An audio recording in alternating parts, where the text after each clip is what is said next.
You've been driving for 10, maybe 20 years. You get in the car, it feels natural, second nature. And then you move to Japan, and suddenly you can't drive anymore.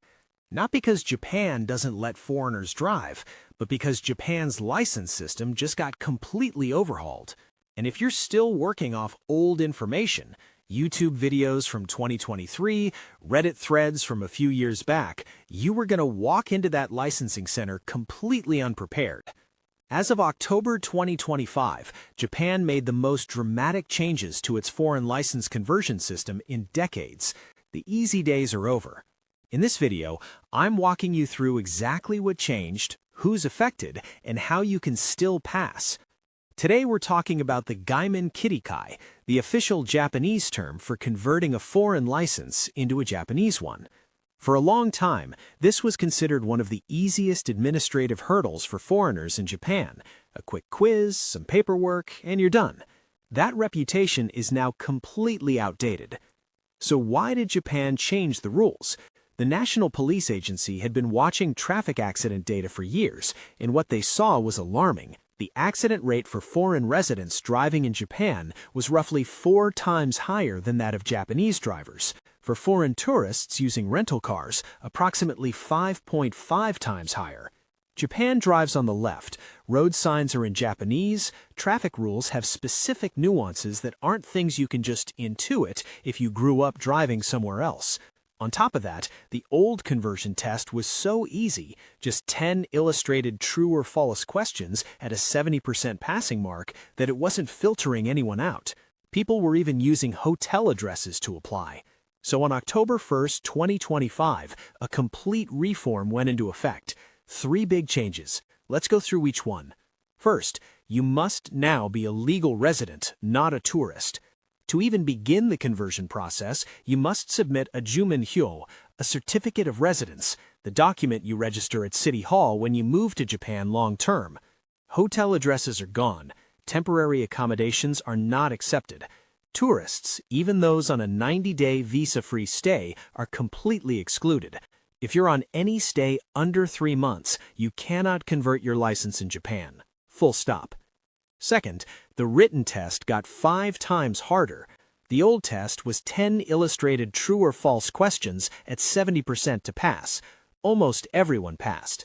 The new test is 50 text-based multiple-choice questions, and you need to answer 45 out of 50 correctly.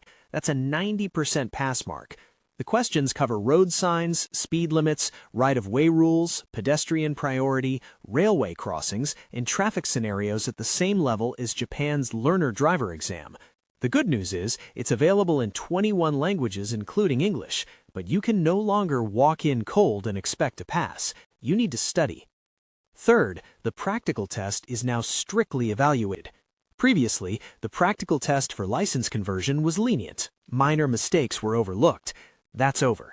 The test is now evaluated to exactly the same standard as Japan's provisional license exam would first-time Japanese drivers take at driving schools. You start with 100 points and need to finish with 70 or above. Here's what surprises most foreigners. The test isn't really about driving skill. It's about performing Japanese driving in a very specific, exaggerated way. Failing to make a visible head check before changing lanes? Deduction. Not coming to a complete full stop at a railroad crossing? Immediate disqualification. Some expats call it Japanese acting, and it's not entirely a joke. Even a genuinely skilled driver will fail if they don't know and perform these behaviors correctly. Now, not everyone has to take those tests. Japan has reciprocal agreements with many countries. If you hold a license from one of these places, you skip both the written and driving tests entirely and only need a document check, a vision test, and a short interview.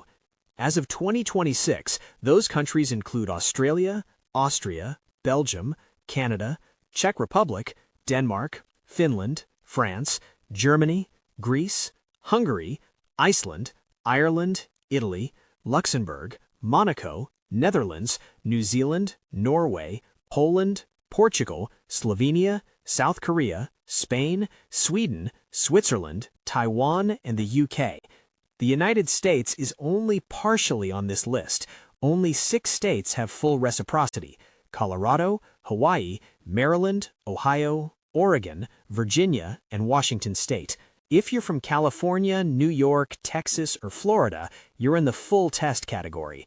And if your country isn't on any reciprocal list at all, India, the Philippines, China, Brazil, and most others, you take the full process. Let's walk through the step-by-step for people doing the full conversion. Step 1. Documents. This is where most people lose time. Bring your current valid foreign license, any expired foreign licenses too, your current passport and expired ones covering your travel history, an official Japanese translation of your license from JAF or your country's embassy, your Juminhyo without your MINE number on it, your residence card, and proof you lived in the license issuing country for at least 3 months after it was issued, usually shown through passport stamps. Step 2. Book an appointment. Many prefectures, including Tokyo, now require reservations, and wait times can be several weeks or months. Do not assume you can walk in. Step 3. Document screening and vision test. Staff check everything on the day. You need 0.7 binocular vision to pass the eye test. Step 4. The written test. 50 questions, 90% to pass, computer-based, available in 21 languages. Study road signs, speed limits, pedestrian rules, railway crossings, and traffic scenarios at the same level as Japan's learner driver exam. The good news is, it's available in 21 languages including English, but you can no longer walk in cold and expect to pass. You need to study.